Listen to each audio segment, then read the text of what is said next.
There's no way to build a top-down proletarian state. That's impossible. It's a contradiction in terms, essentially. Yeah. Which, and then like say like, then it's, depending on your definition of state, like it's not a state anymore because it's the people controlling themselves.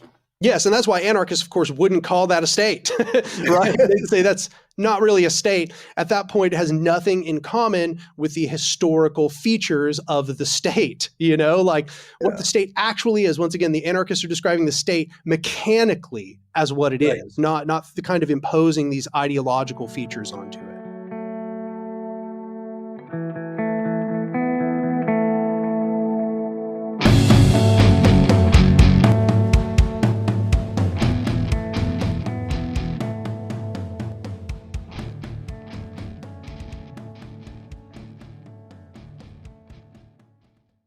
All right. Hi, and welcome to the Skeptical Leftist Podcast, the show where I talk to a variety of people to spread critical thinking, progressive politics, and left-wing philosophy. And today I'm speaking with Daniel, aka Anarch. Thanks for joining me. Yeah, absolutely. Good to see you. So I guess hopefully everybody who watches my channel already knows your channel. But if they don't, go over and watch the Anarch YouTube. Lots of good informational videos over there about anarchy and anarchism and stuff. But one of the things I kind of just watched a couple of your videos yesterday. Like you had a 5-minute video on why Marxist-Leninists have their conception of the state is kind of nonsense, but really. And so I wanted to talk to you a little bit about that. Like, what is wrong with the Marxist-Leninist version of the state? Well, it should be said that I think the Marxist conception of the state really just has problems to begin with. In the video, I didn't really lay out what Marx's and Engels' conceptions of the state actually are. The video you're talking about was kind of me addressing common talking points that people often present, which may or may not actually resemble the position of Marx and Engels. I mean, I'll start by saying, Marx and Engels' conception of the state is that the state is that body by which some class suppresses another class, right? So it's Right. basically just a tool of class dictatorship. And with that conception, you might imagine that any just organized militant body which suppresses reaction in whatever way that exists is a state. Right. So if even if the proletariat organized together into federations of militias to suppress, reaction, the attempted re-arising of the bourgeois, that would also still classify as a state under this Marxist conception. My problem is, I think this is way, way too broad of an understanding of what the state is. Yeah. I just think that it's kind of an incoherent understanding of the state because every society has some militant capacity that is used in order to suppress people who are trying to harm society, right? Now, we could get into fiddly details here about just are average people doing terrible things, the arising of a new class? I would say not necessarily, but there is this issue at hand that what they do is they essentially point to any structure whatsoever that is acting to suppress the previous ruling class, whether that's like a monarchic class or the previous bourgeois in one way or another. And they just say that this is a proletarian state, even though the proletarian really aren't in power in this state. So what you get is a definition that is just too wishy-washy to really be able to analyze what the state is historically. I think that it's a very ideological conception of the state. It should be said that the state historically does act to empower one class over another, but that is not its sheer description. That is not its mechanical description, what defines a state. Right. So I think where anarchists differ here is basically that they say, no, the state is a particular organizational structure. It has a particular nature to it by way of how it is structured. And they come to this definition by looking at the historical reality of what the state actually is, right? They're not kind of like trying to impose a sort of class-oriented ideology onto the state. They're saying the state, by its historical reality, is essentially a body which monopolizes power in society. And by this function, it alienates the masses of people from control over the civil functions of society. You know, those institutions such as justice, the institutions such as decision making over the rules and regulations of society. You know, and this is to say the courts, the legislative bodies, the police. You know, all of these things. And often it's included like the banks in certain situations. Right. These are all capacities of the state. These are the functions that the state alienates the masses from control over, right? So it's a monopolistic entity. It's hierarchical and centralized by its very nature. So I get into arguments then with Marxist-Leninists who claim that something like the USSR or Maoist China is a proletarian state. However, the problem is that the proletarian didn't really rule in these states.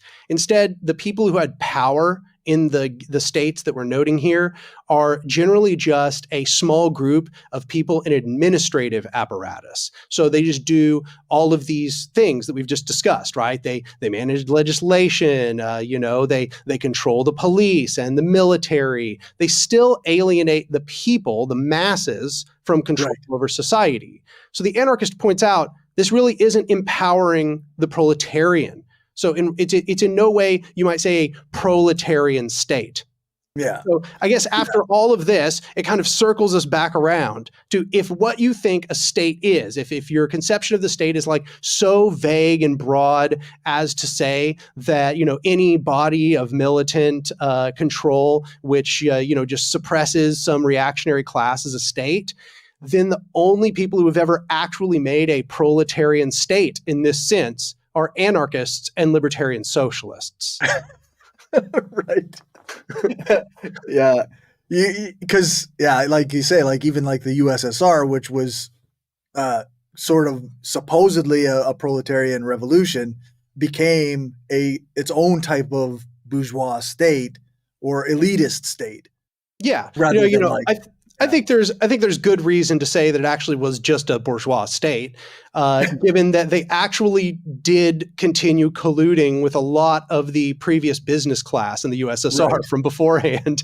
In fact, they employed a lot of them into administrative positions where they still basically continued as the managers of those means of production that they had previously been ruling over. Just instead of them having private ownership, they had the managerial control through state ownership. So the actual workplaces changed their character almost not at all in these situations. And it should be said that that wasn't always the arrangement. There was still some considerable existence of private industry in the USSR to the degree where they actually just still had a ton of those people who previously owned the businesses continuing to own private workplaces within the USSR's economy. So what you really have is still a bourgeois state. And the anarchists point out that this is just because if you create this sort of hierarchical power structure, it is going to enforce the will of hierarchical power structures more generally within society. And in the economic sphere, that's capitalism. Yeah, for sure. And regardless of whether or not the intentions of the people doing, are good or whatnot, because the means they have are state means or hierarchical means, right? So they can't achieve actual proletarian, like equal fucking society.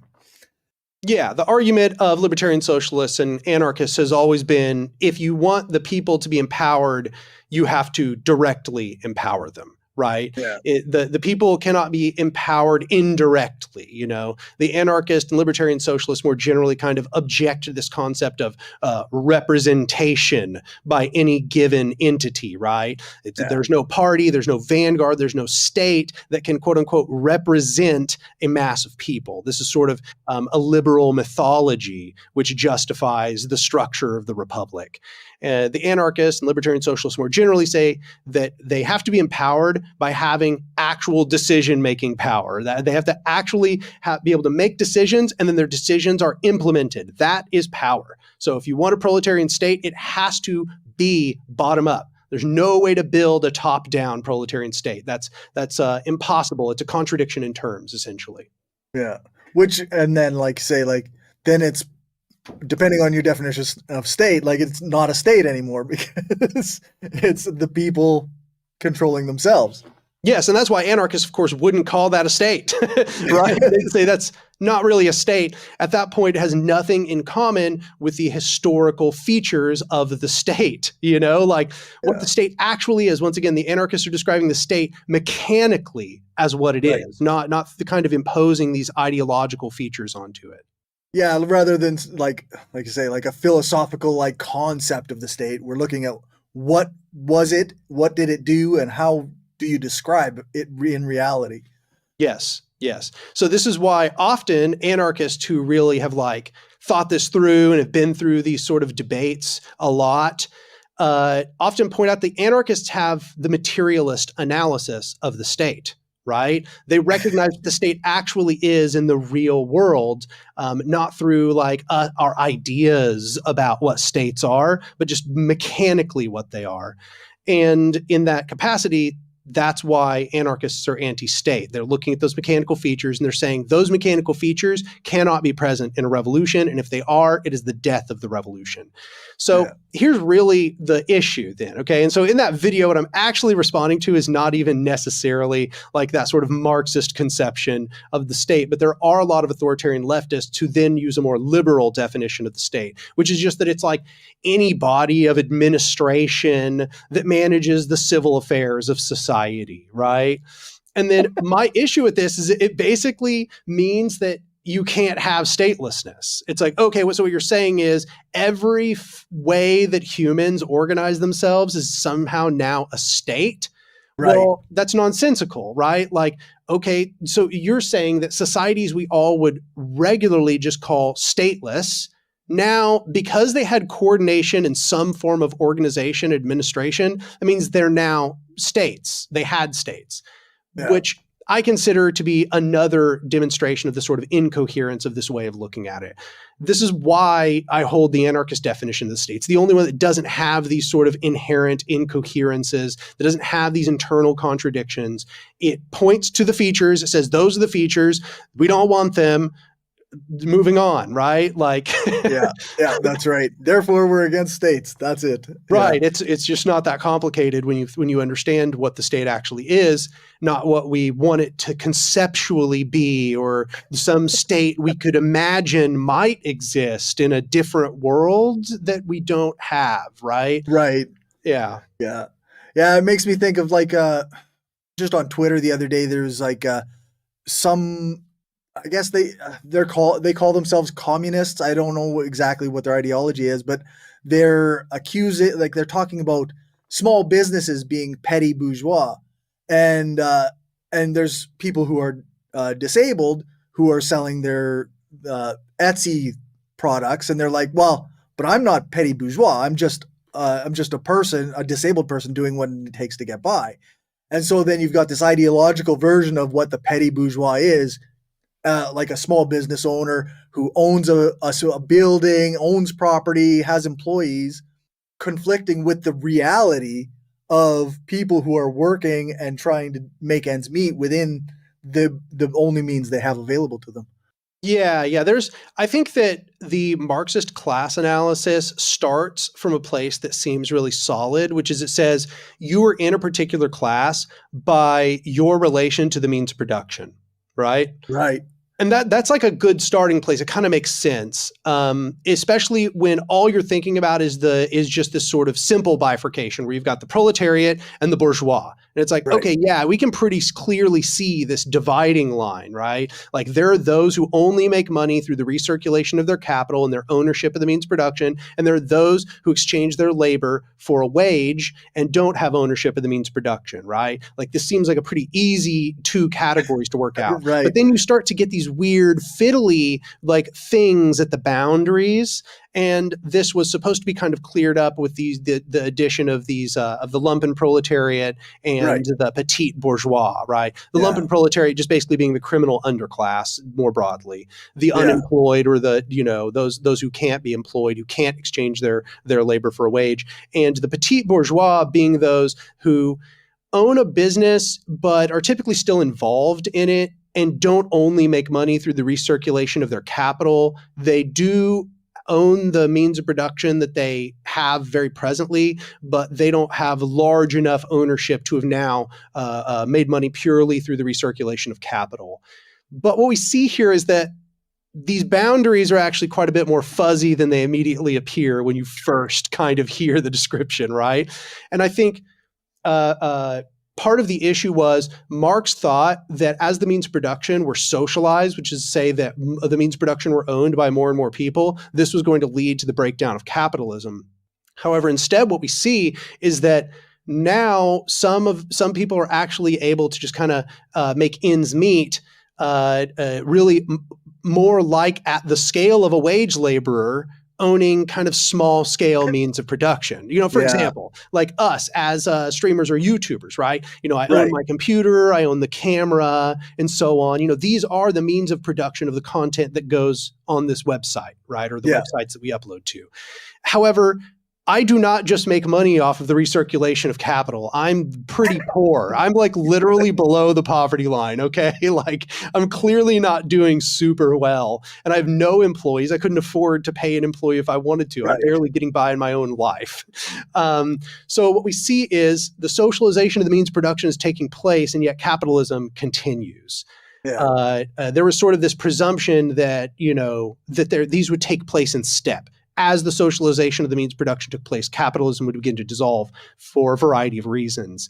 We're just seeing that analysis kind of broke down. And the people who are in this category of what might be called petite bourgeois are now expanding. And instead of it including people who are more and more like the bourgeois, it's now beginning to include more and more people who are like the proletariat, which are people that are really just making ends meet through kind of a wage labor relation, something that's on the scale of a wage labor relation. This really confuses the categories at that boundary, I think. Yeah, and I think you see that discussion with sex workers a lot too, is like because they would have been part of the lumpen proletariat at one point, but then in a modern economy where you can sell it, you can sell sex in a variety of ways, then they get labeled as petty bourgeois, or they get labeled, or a combination somehow of both, right? So they're lumpen proletariat and they're petty bourgeois, and you go, well, then how does this make any sense? Right. Yeah. The truth is that the categories, if they have any use, they can only be understood as broad groupings of people that might have similar interests, right? And I think that's probably the most faithful way to understand what Marx was really getting at, was that a class is people who have similar interests by way of their relation to the means of production. And I think in his time, the lines made a lot more sense, and it was a lot easier to just point to examples and be like, see, this example follows these trends, and that example follows these trends, and people within that category have these tendencies for beliefs and particular kinds of class consciousness. But now that the boundaries are all so much more blurred, I think that we're really seeing how these class categories are not completely robust, that they are kind of breaking down. Now, I think the truth is that the bourgeois remains a pretty good class category overall, right? Yeah. If you own the means of production and you only make money through the recirculation of your capital, or you make money through the recirculation of your capital, yeah, you probably have extremely different class interests than the rest of us, right? Yeah, that's right. But the petite bourgeois as a category is a lot more complicated. It's a lot more difficult to parse out. We see that in these sorts of examples. I see it sometimes too, like discussions of like I have one guy who I quite like, but he thinks that like pretty much every worker in the West should be considered petite bourgeois, or we should abandon the Marxist classes altogether, and like only the because we outsourced all our labor to poorer countries in the global south. So then you go, well, okay, but why can't we, like, I feel like, why can't we broaden the term proletariat to be like, this is all of us, and we aren't, like, we're all the people who aren't the bourgeois. Right? Yeah.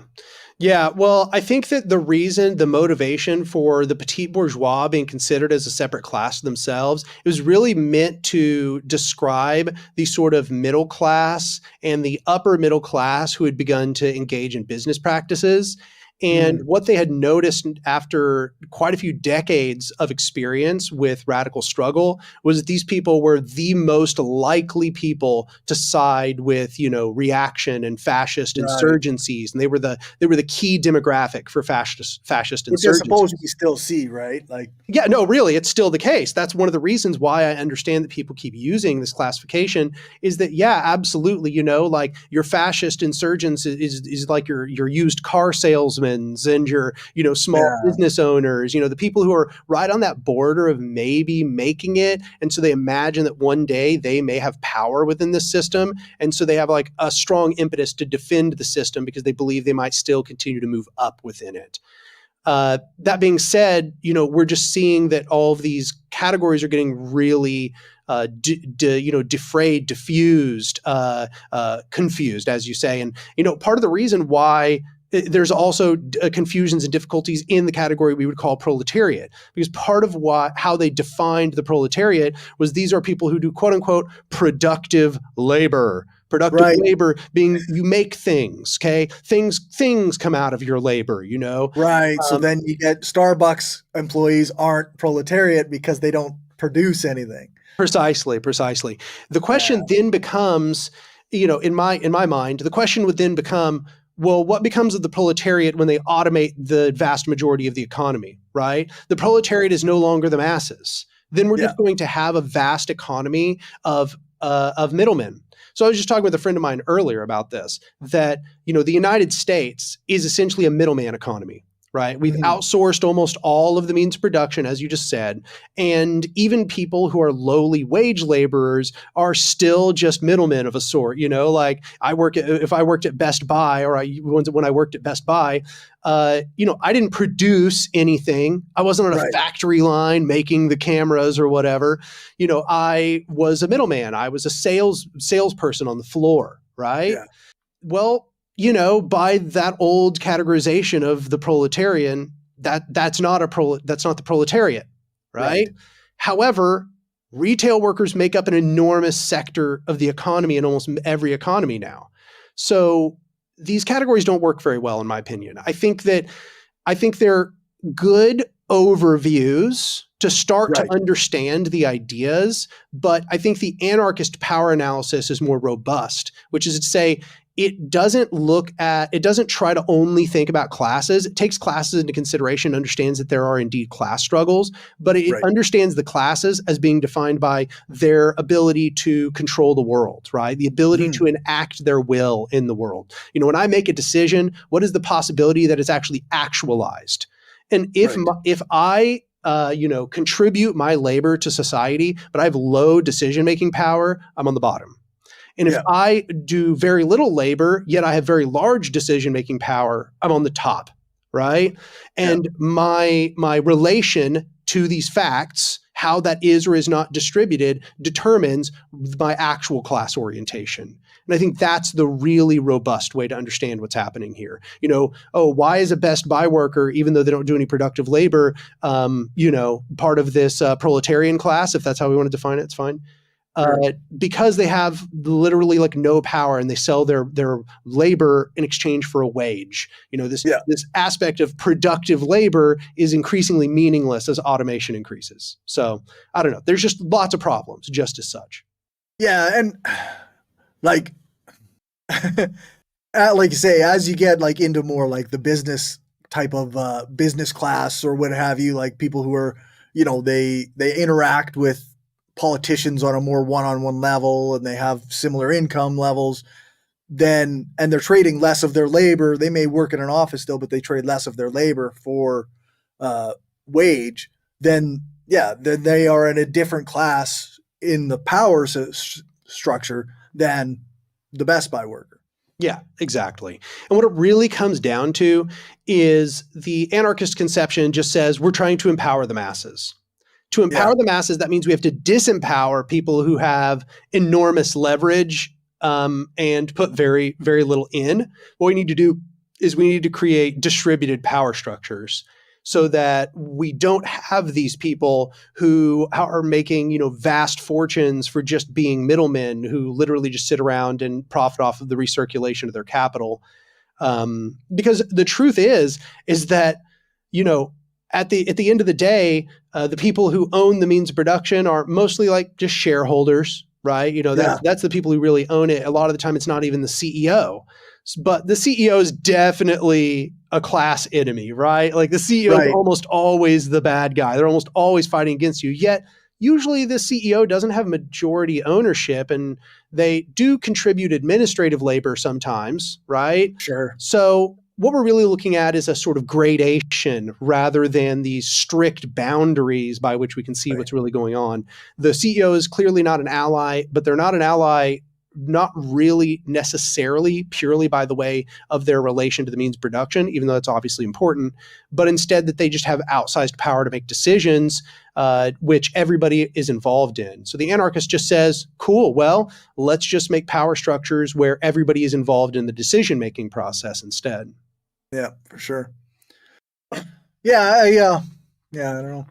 I kind of shift gears a little bit to asking you about some of the activism you've been doing and some of the work you've been doing in your community and whatnot, because I got a comment on one of my shorts about how all I see is a bunch of flapping gums and you guys don't do a goddamn thing. So I find that anarchists are often the ones that are doing things. So I guess in your case, what are some things that you're involved in? Yeah, I mean, I guess insofar as that's what the answer you're looking for, I'll just start by saying, I've been organizing since like 2011, right? Basically Right. since Occupy Wall Street. So I've been doing this for like 13 years now. I started in Occupy Tulsa, and in Occupy Tulsa, we mostly organized protests, did civil disobedience. But the most important thing that I got from Occupy Tulsa was learning how to facilitate general assemblies, seeing how decision-making processes solve problems, essentially learning how consensus functions in order to come to decisions and so on, learning its strengths and pitfalls. And, I don't need to belabor the ways that Occupy Wall Street as a movement was both effective and ineffective. Right. But I learned a lot from it in that sense. After that, I actually was involved in a campaign to legalize medical marijuana here in the state of Oklahoma. I was one of the main organizers, canvassing organizers for that. I organized the entire like OKC region of Oklahoma. And there was only, one other major branch of that, and that was like the Tulsa area. So it was one of the two major canvassing organizers for legalizing medical marijuana in the state. Then around the time of the George Floyd protest, I had a little stint in the DSA, but I don't think the DSA ended up really ultimately doing anything very effective here in Tulsa. So almost really not worth noting. Mm. Then the next big things I got involved in were during the George Floyd protests, which is now only about 3 years ago. Was that 2020? Yeah, Yeah. 2020. But we're at the beginning of 2024, so that's still about 3 years ago. Yeah. Which me and another person named Roberto Mendoza, we started Cooperation Tulsa. So Cooperation Tulsa is a group that is part of the Symbiosis Network, which also includes groups like Cooperation Jackson, which people are probably more familiar with. They probably heard about Cooperation Jackson before. Cooperation Tulsa is still functioning. Cooperation Tulsa, I would say, is the most effective group I've ever been part of, and actually does have, it's building dual power in a way that I've never seen before. I think That's awesome. I'm very, very committed to it for that reason. So Cooperation Tulsa, during the George Floyd protests, we got our start by helping to build democratically controlled community gardens at historically Black churches. So we essentially went to the Black churches. We said, hey, we'd like to help you build a community garden. And the first one we went to was a church called Vernon AME. And we fundraised for that. We used crowdfunding. We got a few $1,000s together, and we built a community garden out back of Vernon AME Church. Then after people heard about what we were doing there, they essentially, one person, Mary Odom is her name, she donated us 2.5 acres of land, which we are now cultivating. Wow. And we then went on to build another community garden at another church called Church of the Restoration, which is another Black church in the Greenwood district. In fact, it's literally on Greenwood Street. Okay. And that one actually had a democratic council structure over top of it as well. So everybody within the church came together and made decisions democratically through a direct democracy. And people in the neighborhood could also show up to those meetings and make decisions along with them about what kind of things would be planted, how it would be expanded, et cetera. So sounds like they were on the right track before. Yes, yeah. Well, they were actually. It was we were very pleased to find out that when we started talking with people at Church of the Restoration, they were super on board right off the bat. It took literally no convincing. They were like, "Oh yeah, definitely, we're down with this. We like this idea." Nice. Right? That's awesome. So then, ultimately, then we started a community center. We opened a community center in Tulsa. And we began fundraising to keep the community center open because, it takes money to keep a community center open. We had to pay rent and utilities and all of that. And unfortunately, we were not able to get the recurring income to keep the community center open ultimately. But that recurring income now goes towards the development of Flat Rock, which is what we call that 2.5 acres of land that we have just outside of Turley, which is at the northern boundary of Tulsa. So yeah, we're working on that as well. But those are just the big notes. We're also doing popular education programs, which is to say we have reading groups. We have both a beginner's reading group and an advanced reading group, which meet both of them meet twice a month. We're doing all those kinds of things. We've done lots of engagement and interaction with other organizations. We've come together with a group called Scissortail Anarchist Organization, which I'm also part of Scissortail Anarchist Organization. So now we've built a federation of organizations within Tulsa, including those two groups currently, but we're also now looking to expand to include more groups within the federation. That's awesome. Yeah, so lots of stuff, there's a bunch of stuff that I left out as well, just saving for time. But no, I've been doing this for over a decade now. Yeah, I think when we first spoke, I was an anarchist in Regina and I didn't know any other anarchists.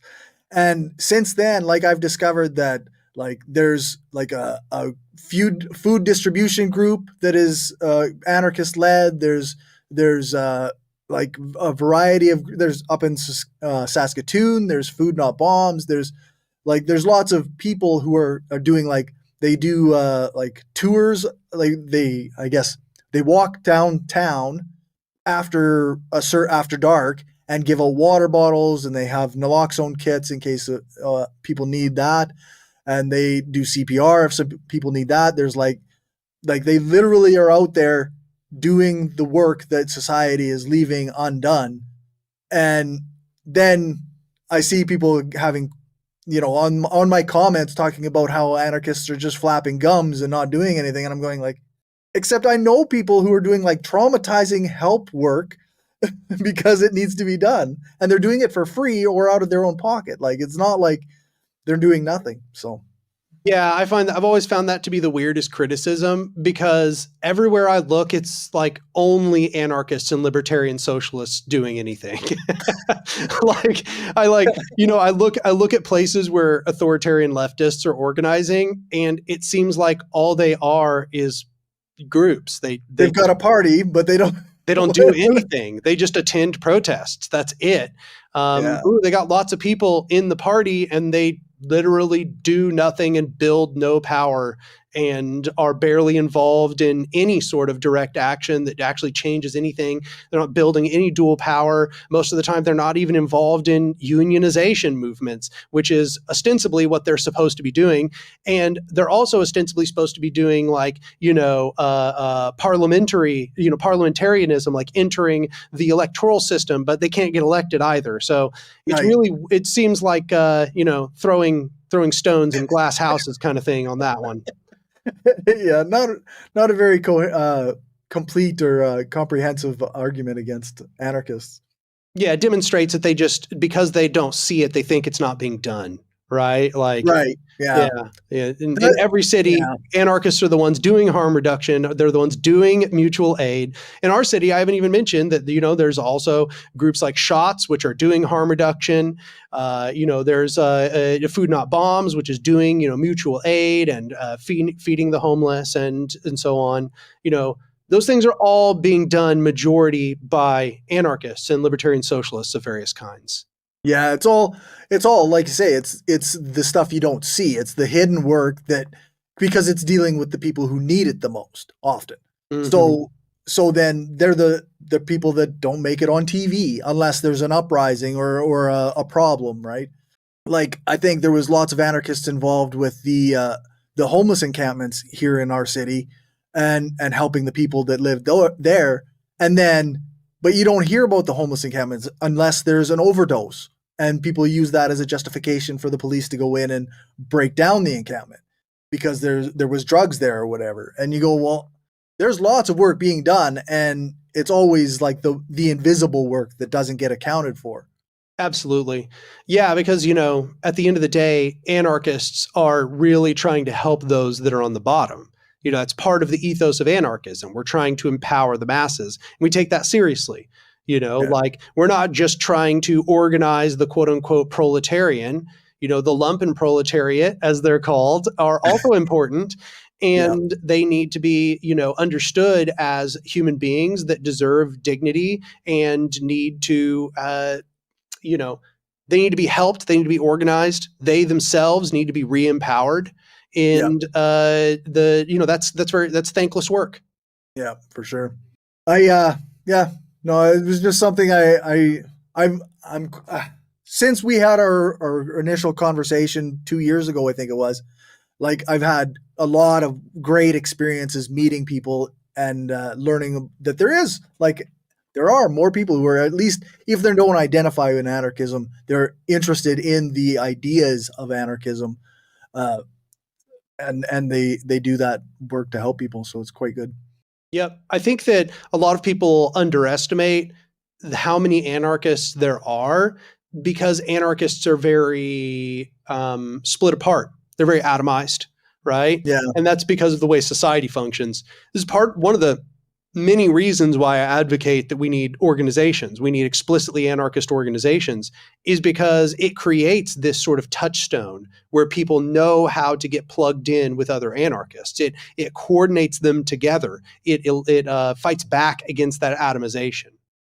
Whereas if you don't have an organization, people have no idea how to actually meet the other anarchists besides like getting like involved in some kind of, scene, like the punk scene or like attending protests. And even then you attend protests, good luck actually meeting the anarchists. If there are no organizations in town, if the anarchists you have are completely anti-organizationalist, they're all in black bloc, and they're definitely not going to be like, hello, fellow anarchist, let us begin having conversations about anarchism and planning actions together. It's very insular, and you have these very tiny sort of affinity groups they're not very good for coordinating new anarchists with older anarchists. I think that's the necessity of anarchist organizations. Yeah, I can agree with that. Like, I'm not an anti-organization person. I'm also not like I'm not a very good OPSEC person. Like, I'm the guy walking around with the big anarchist A on his shirt going, "Hi, where are all the anarchists?" Yeah, I mean, that's fine. That's fine. I don't see any issue with that. It used to be that we weren't as afraid of that. But, I understand that a lot of anarchists are very afraid of suppression and being tracked and all of that kind of stuff. I get it. Yeah. and therefore the importance of black bloc. But also, if we are so underground that we remain atomized, then we're doing it wrong, clearly. Yeah, it's tough. It's tough to actually have to make a difference if you are, like you say, so atomized, such small groups and unable to communicate with each other. Yep, absolutely. So I was reading. Yeah, well, I was reading some of Zoe Baker's book today, which is, I mean, that's only 6 months I've been reading that book. but yeah, and I was kind of focused on the idea that Bakunin and Malatesta and even Kropotkin, most of them weren't like super pro guillotining the rich type guys. Like they were very much more like, we need to take their stuff, but if we're using violence all the time, like this isn't the best way to do things.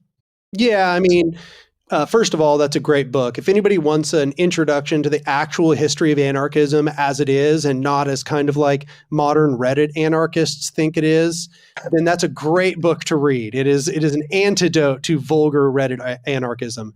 Right. But yeah, no, that's accurate. The historically, what anarchists have always noted is that if you create an apparatus for, the sort of mass executions of a class of people, then you're going to be very upset by what that apparatus ends up being used for. Yeah, for sure. And it's not the case, of course, that they're like against all executions of the bourgeois, right? They're not. It's like they just think that it's a bad idea to try to solve the problem through campaigns of massacres. Right. They look at the terror in the French Revolution as having been very counterproductive, right? And they note that, okay, cool, yeah, I mean, we're not too beat up that it executed a bunch of royals, but we are beat up that once they developed that apparatus for mass executions, it ended up also executing people who were just normal people who just didn't agree with what was taking place, and people who were wrongfully accused, and it led to witch hunting campaigns. And on the other side of the witch hunting campaigns was the guillotine, and the guillotine therefore ended up kind of representing the terror of the ruling class and not the terror of the people, which is, I guess, maybe to say it was the terror of the people. They were afraid of it. Right. Yeah. But it just ended up leading to a repressive state apparatus. So a lot of anarchists have been very skeptical that is the solution. That being said, once again, it's not like anarchists are against the mass organization of violence in order to overthrow the previous state of things and to defeat people who array themselves into armies to stop us. Of course, that's obviously going to take place. It's just that technique of trying to carry out a repressive state terror or a terror campaign against previous people who were previously in the ruling class doesn't seem to even work. Mm-hmm. Yeah, it's like I see these kind of warnings a little bit, like in like Rosa Luxemburg's writings as well, where she was like talking about how the tools that Lenin and the 1917 revolution, the Bolsheviks used, actually, from her perspective, looked like they could be very much used to be a dictatorship against the proletariat rather than as a tool to lift them up. Which is, of course, precisely what happened. It's obviously the case that that there was executions of the previous czarist class. And personally, I'm not going to cry a river about that. Right. And obviously there was some repression of the previous bourgeois. And once again, I'm not going to cry a river about that. But the problem is that those same tools were mostly turned against the proletariat. They were used in order to essentially kidnap people, keep them in secret prisons, ship them off to gulags, execute them, subject them to false show trials. and maybe even more egregiously, given their class politics, to crush things like independent trade unions, to Right. suppress, organic voices of proletariat power, right? To disempower the Soviets and to empower the central government instead. This kind of vindication of precisely what those anarchists were saying. Those tools supposedly that were supposed to be used to suppress reaction ended up mostly being used to suppress the proletariat who was upset with the system they had put in place. Yeah, for sure. No, I think in the last couple of years, I've learned a lot about the history that I didn't know before. And a lot about the theory of anarchism that I didn't know before. And I appreciate your channel, and I appreciate the time you've put in on social media as well, because I don't know if I appreciate the time I put in on social media. I got to be honest. That's fair. That's fair. Yeah. No, that's fair. But I appreciate that, because it's been an impetus for a lot of learning that I've done over the last while, and I think it's made me a better anarchist, honestly. Well, I'm glad to hear that. That's what I'm attempting to do, of course, is like inform our people, like spread the knowledge I've gained as much as conceivably possible. It's in large part, that's what I view the goal of Anarch as being about, right? To me, Anarch is really a place for me to shout through a megaphone all of the liberatory knowledge that I've gained in my research, in my study. Trying to find ways as best as possible to convey these things to people in all sorts of different packages that will hopefully communicate with different kinds of people. So, I got the big long video essays, which are there for the people who are already bought in, of course. And then I've got the stuff that's a little more, kind of mid short form, like the Anarch-Abridged stuff. And then I've even started doing the very short form, just doing clips from my streams and stuff, And my goal with all of that is just to create a platform where these ideas can be spread. And I'm glad to say it seems like it's been somewhat successful. Twitter is also a megaphone. However, it is a megaphone into a fetid swamp where everybody is constantly trying to kill one another and push everyone else's head back under the water of the swamp. Yeah. And it's truly one of the worst places on the internet. Yet it is also one of the largest concentrations of radicals on the internet. Right. It's one of those Twitter. Because when I go to work, I almost never do much on social media. So then I come back after a week of not being on Twitter, and I open it up and I go, oh my God, what's happening here?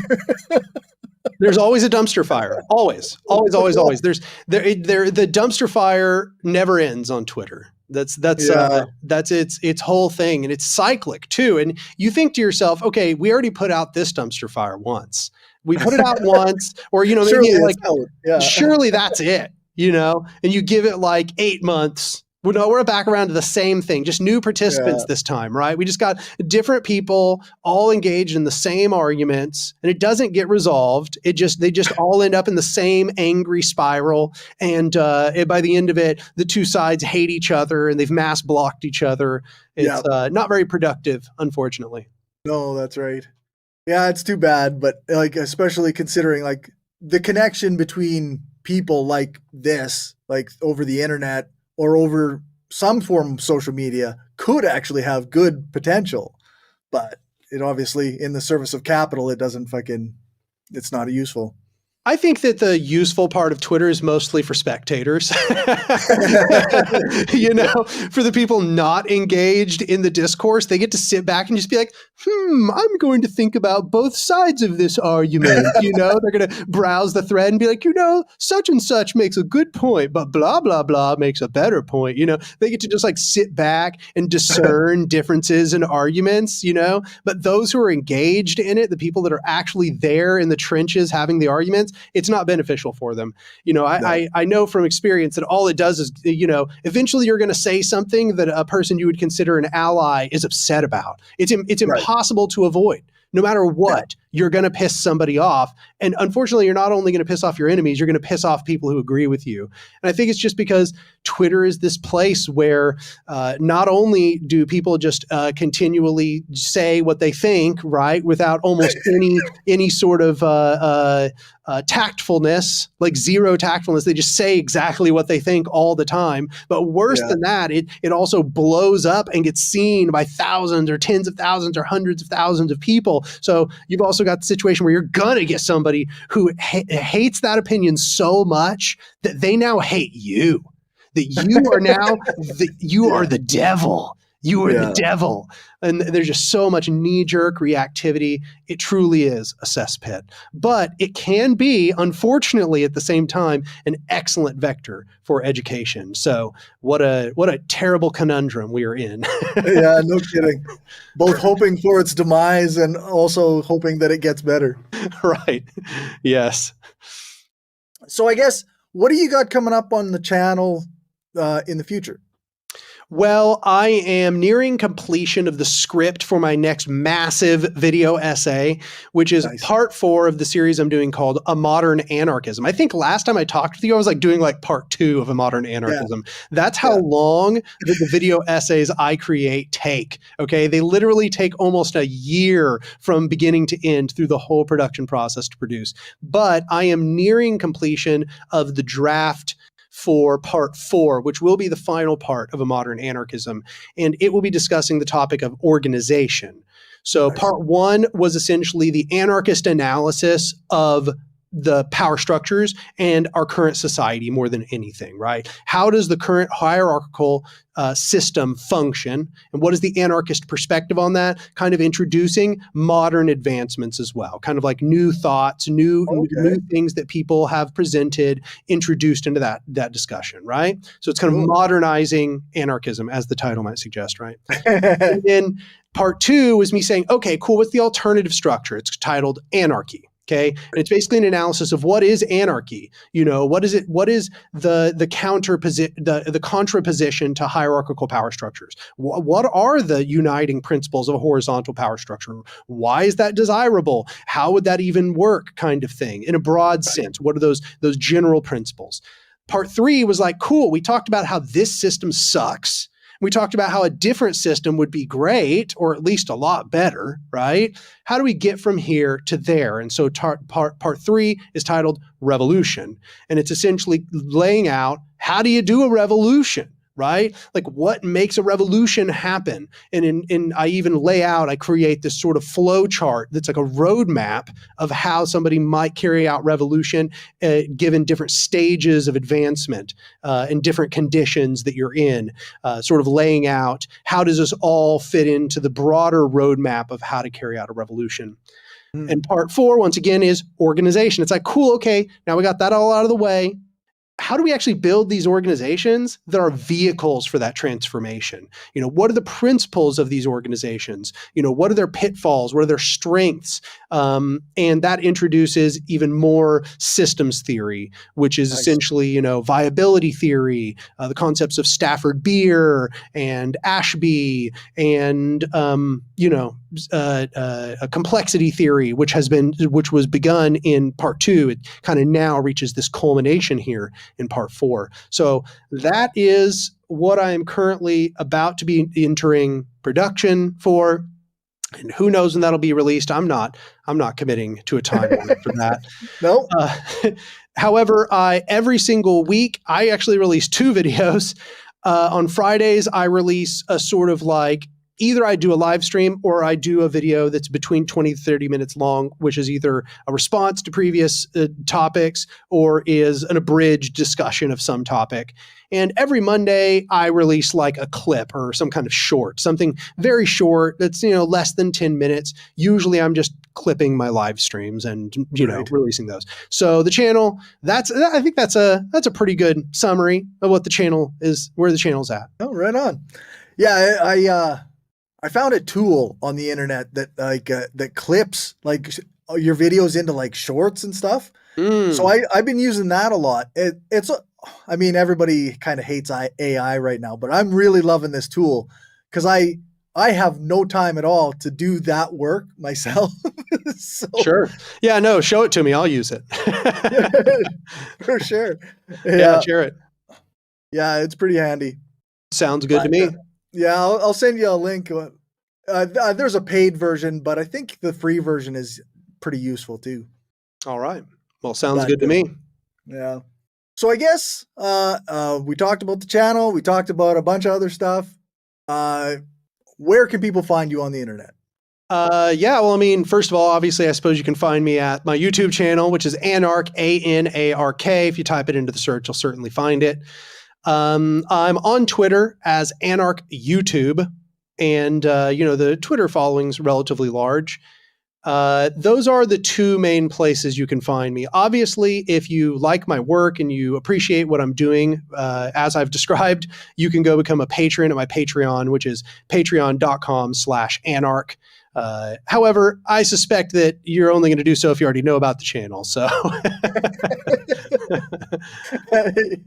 yeah, some person hearing about this for the first time may not go to. I know. It's a shame. They all should. All of you should become patrons. Right. Yeah. That's right. We need to support radical anarchist content.